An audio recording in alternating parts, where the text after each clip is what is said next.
Chaz and Branwin, your time has come.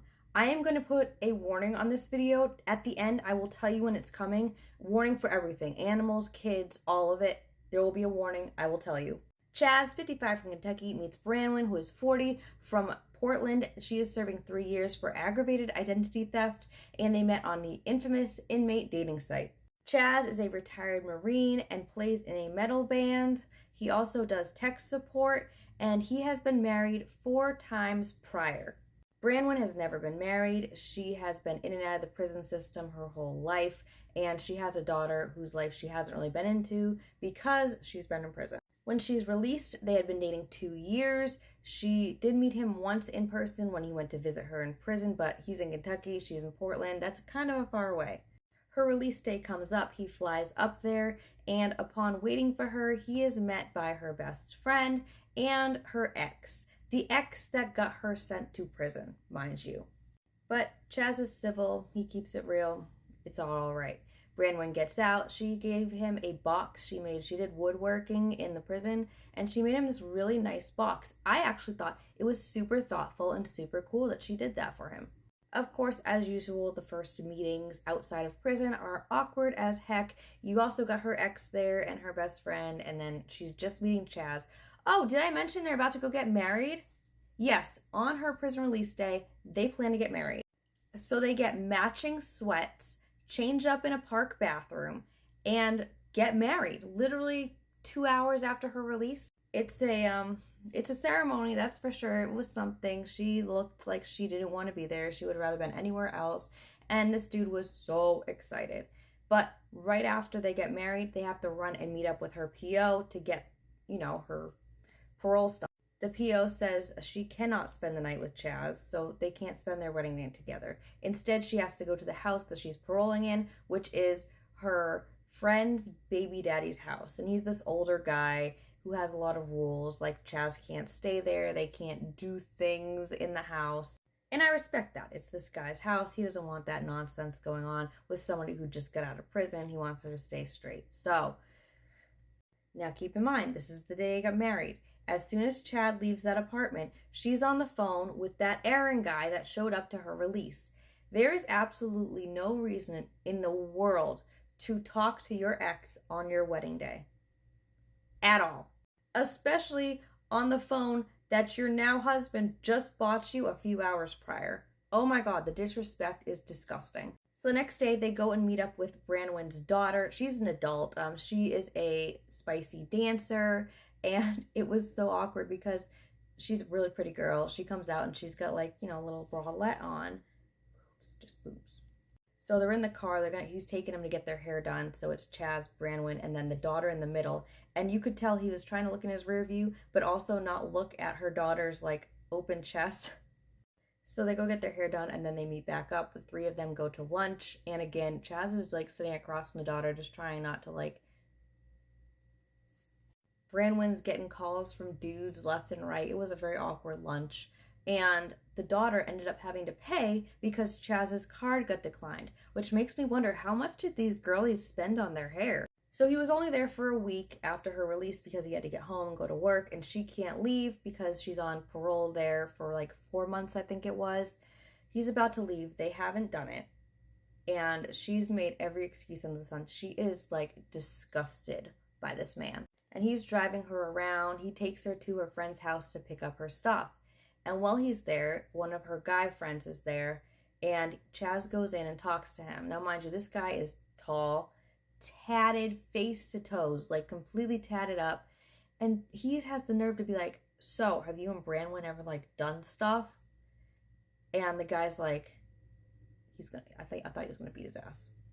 I also think that this is where Branwin started using again, allegedly, because after she saw this friend and went to their house, the slurring, the nodding, all of that started again. So it's almost his last night, and he takes Branwin to the hotel, and of course he's trying real hard to get some, and she's like, absolutely not, absolutely not. She even has a full-on panic attack just so that he wouldn't touch her. We fast forward a little bit. It's now been a month since they've been married. He's back into Kentucky, and she's hanging out with Aaron, what's probably like all the time, yet telling Chaz, no, I don't see him. Meanwhile, Chaz calls her on video chat so that she can see him play his little metal show, and Aaron's like to the side, just standing there watching it too. So Chaz is now heading back to visit. It's his birthday, and her parole actually approved her to stay the night with him at one night. So he's excited. And she's like, but I'm so busy. I have school. I have to take care of all the schoolwork. His flight got delayed, and she was like, yes, thank God. Like, I don't have to spend the night with him. He showed up still.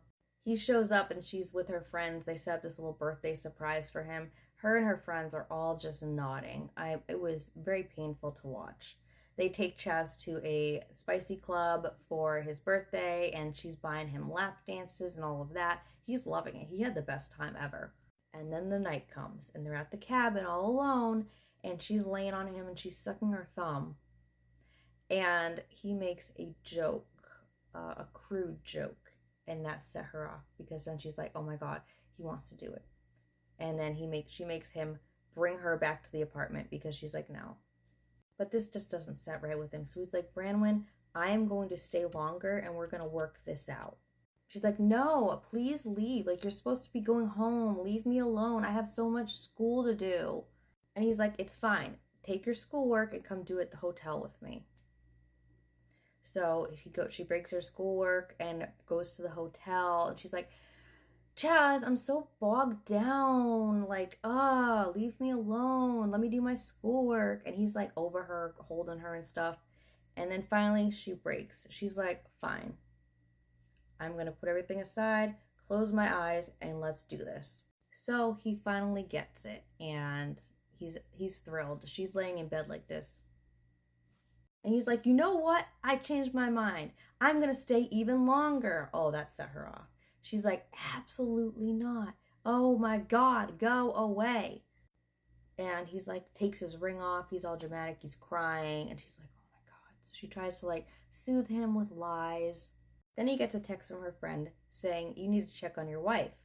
And that's when he finds that she's on an escort site, and she has like reviews, she's updating it, all kinds of stuff. At the same time, her ex Yola gets out, and she is like all about this guy. When she sees this guy for the first time, she is all over him. She's like rubbing on him. Oh my God. Things she's never done with her husband. She finds out that this friend had texted Chaz, and she's like, no. Go talk to my friend. Leave me alone. I know what you've been doing. And lie. You guys, I've never. But thankfully, he opened his eyes, and they were done. He threw his ring into the river, and that was it. The next scene we see is Branwin and Yola making out. That was the end of their relationship. I think it took them about 2 years total to get the divorce, but they got divorced. They are done.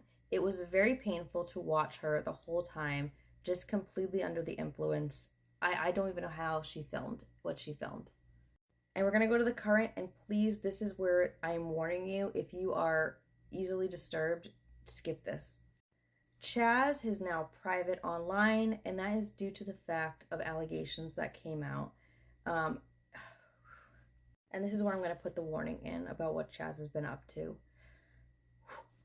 You can pause to read what I'm putting on the screen, but this is just the first of many alleged things. There is alleging that he does things with animals, into children, into family, if you know what I mean. It's a lot. This is just some of it. There's a lot of text messages out there and things that are so disturbing, I cannot share them here. You can look them up and find them. As for Branwin, she's been in and out of jail. She is currently dating a guy named Anthony and working at a hotel in Portland. She's been out for about a year now, I think. I couldn't find it because I don't know how to look for this stuff, but somebody else on Reddit did find her on an escort page still, so I guess she's still doing that. Have you had a run-in with Chaz? Let me know in the comments because I am intrigued.